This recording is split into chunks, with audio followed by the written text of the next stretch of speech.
Bismillahirrahmanirrahim. Assalamualaikum warahmatullahi wabarakatuh. Alhamdulillah wassalatu wassalamu ala Rasulillah wa ala alihi wa sahbihi wa man walah wa la haula wa la quwata illa billah. Amma ba'du. Kaum muslimin dan muslimat, as-shaimin dan shaimat yang dirahmati Allah Subhanahu wa taala.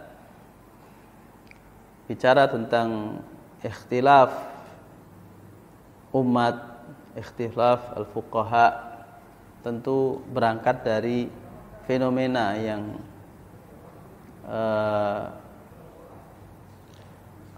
tidak mengenakkan, adanya fenomena perpecahan di kalangan umat Islam. Umat Islam di antara mereka ada yang menyesatkan saudaranya, ada yang memurtadkan saudaranya, mengkafirkan saudaranya. Bahkan kita dapati sebagian kaum muslimin memerangi saudaranya.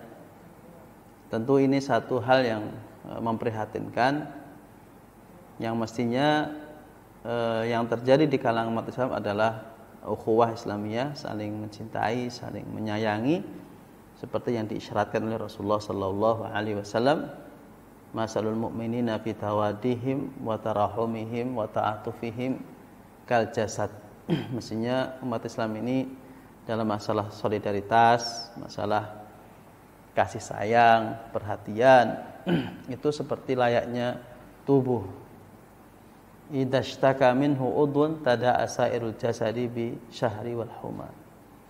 Yang jika salah satu anggota tubuh kita itu terluka, maka seluruh tubuh itu mengalami demam, bahkan tidak bisa tidur. Ini semestinya, ya. Tetapi di lapangan kita dapati hal yang berbeda dengan hal semestinya. Tentu ini menjadi keprihatinan kita bersama dan para duat, para fuqaha, para kalangan intelektual untuk mencari sebab. Nah, salah satu sebab yang menjadi umat Islam cenderung atau terjadi perpecahan di kalangan kaum muslimin adalah masalah ikhtilaf fikih. Ikhtilaf fikih, perbedaan masalah fikih. Adanya mazhab-mazhab fikih, mazhab-mazhab fikih. Perbedaan para ulama kita yang sebetulnya tentu perbedaan-perbedaan itu tidak boleh menyebabkan perpecahan di kalangan umat Islam. Karena perbedaan itu sebetulnya kalau kita sikapi dengan bijak itu adalah rahmat. Seperti yang dikatakan oleh Imam Suyuti, dia mengatakan bahwa ikhtilafu ummati rahmatun. Perbedaan yang masalah fikih, masalah cabang agama ini semestinya menjadi rahmat, bukan menjadi sebab perpecahan di kalangan umat Islam. Demikian juga salah satu syekh di Mamlakah Saudiyah, dalam hal ini adalah Syekh Utsaimin, Shalih Utsaimin, beliau mengatakan bahwa al-ikhtilaful warid al-ikhtilaful warid, bahwa ikhtilaf fikih, ikhtilaf perbedaan ulama dalam masalah fikih itu warid, sesuatu yang tidak bisa dihindari, satu yang biasa terjadi atau satu yang maklum terjadi. Yang tidak bisa dimaklumi, kata beliau, adalah wat tafarruqu madmum. Tetapi yang dicela itu adalah bukan perbedaan fuqahanya, tapi yang dicela adalah perpecahan umatnya. Demikian juga jauh sebelum Syekh Shalih Utsaimin memberikan pernyataan seperti itu, Imam Syatibi di dalam kitabnya Muwafaqat juga menegaskan ini, bahwa ikhtilaful fuqaha'i rahmatun wa sa'atun. Perbedaan a'immah, para imam, para ahli fikih itu adalah rahmah dan memberikan keluasan kepada umat untuk untuk melakukan ibadah-ibadah ya, untuk mengambil sikap gitu. Wa istima'uhum wa tifaquhum hujjatun qati'atun.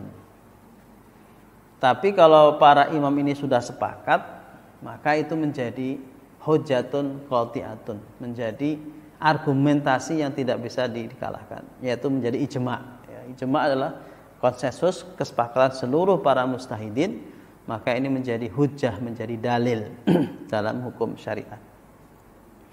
Kenapa para ulama-ulama kita melihat perbedaan itu hal yang wajar dan tidak boleh menjadi sebab perpecahan, menjadi sebab ketidaksukaan, kebencian satu kaum kepada kaum lain, satu ormas kepada ormas lain, satu tokoh kepada tokoh lain, seorang muslim benci kepada muslim lainnya karena perbedaan fikih di antara mereka.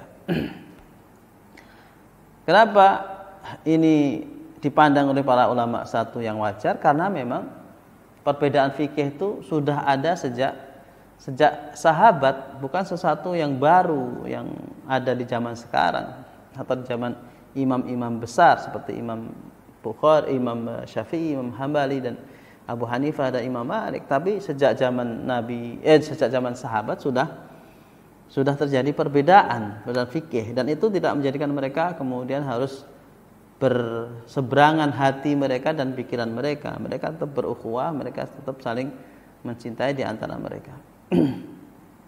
Misalkan perbedaan pandangan terjadi antara sahabat yang dikirim oleh Rasulullah sallallahu alaihi wasallam ke Bani Quraidah misalkan. Ketika Bani Quraidah berkhianat dalam perang Ahzab itu, kemudian pasukan Ahzab meninggalkan Madinah, tinggal Bani Quraidah. Nabi menyuruh mereka, para sahabat tentara dalam perang Khandaq itu, untuk mengepung benteng Bani Quraidah yang menjadi salah satu kabilah suku yang berkhianat kepada pemerintahan Islam ketika itu. Maka kemudian Rasul mengatakan la yusalliyanna ahadukumul asra illa inda Bani Quraidah, atau kama qala Rasulullah sallallahu alaihi wasallam. Nabi mengatakan, hendaklah kalian berangkat ke Bani Quraidah dan jangan sholat asar kecuali sampai di Bani Quraidah. Maka kemudian pasukan yang jumlah besar bergerak menuju Bani Quraidah. Ternyata belum sampai ke Bani Quraidah waktu asar sudah mau habis gitu. Hitung-hitungannya kalau sampai Bani Quraidah itu bisa sampai Isya gitu. Maka kemudian terjadi perbedaan pendapat di kalangan para sahabat, apakah kita sholat asar dulu karena waktu asar mau habis, atau kita tunda sholat asar sampai di Bani Quraidah seperti yang secara zahir diucapkan oleh Rasulullah sallallahu alaihi wasallam, jangan sholat siapapun di antara kalian sholat asar kecuali sampai Bani Quraidah gitu kan. Maka di sini terjadi perbedaan pendapat di kalangan para sahabat dalam memahami hadis Rasulullah sallallahu alaihi wasallam. Yang sebagian mengatakan bahwa melihat hadis Nabi itu zahirnya, secara zahir. Nabi mengatakan jangan sholat asar kecuali sampai Bani Quraidah. Zahirnya kan begitu. Jadi jangan sholat asar apapun yang terjadi kecuali sampai Bani Quraidah. Ini yang diambil oleh satu kelompok sahabat ini. Pokoknya apapun yang terjadi kita sholat di sana, asar di sana. Walaupun di sana nanti harus kita sholat asar, maghrib, isya itu. Pokoknya hadisnya begitu. Nabi mengatakan begitu. Yang satunya melihat bahwa jangan lihat zahirnya semata. Nabi itu mengatakan seperti itu dalam rangka agar kita jalannya cepat sehingga nanti sampai di Bani Quraidah waktu asar gitu loh.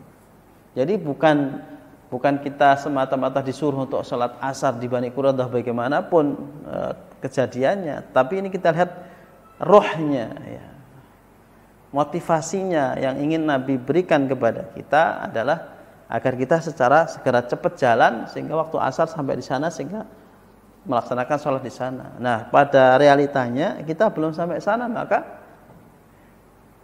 inna sholata kanat alal mu'minina kitaban mauquta, bahwa sholat itu sudah ada waktu-waktunya Nah, waktu asar sudah mau habis ini, kalau dikerjakan di sana tidak ada ajarannya jamak dengan maghrib, tidak ada.